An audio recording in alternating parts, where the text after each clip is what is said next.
Bienvenidos, en el día de hoy vamos a enseñar Quiero que seas mi estrella del binomio de oro. Antes de comenzar, los invito a que se suscriban, que dejen su like y su comentario.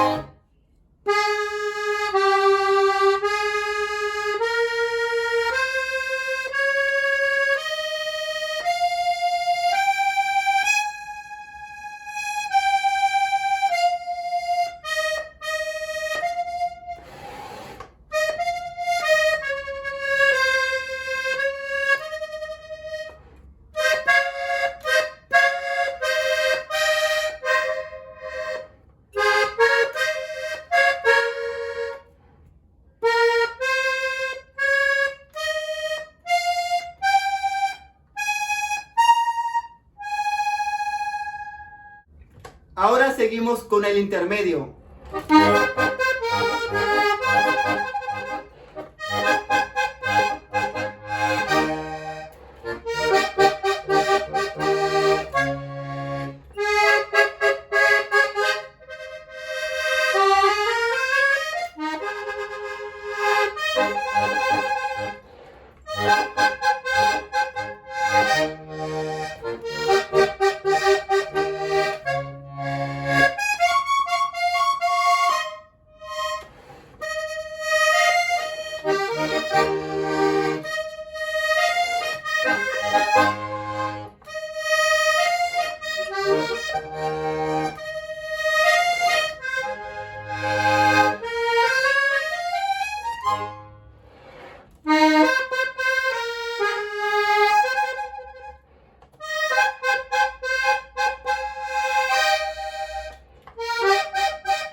No olvides suscribirte a mi canal y dejar tu comentario.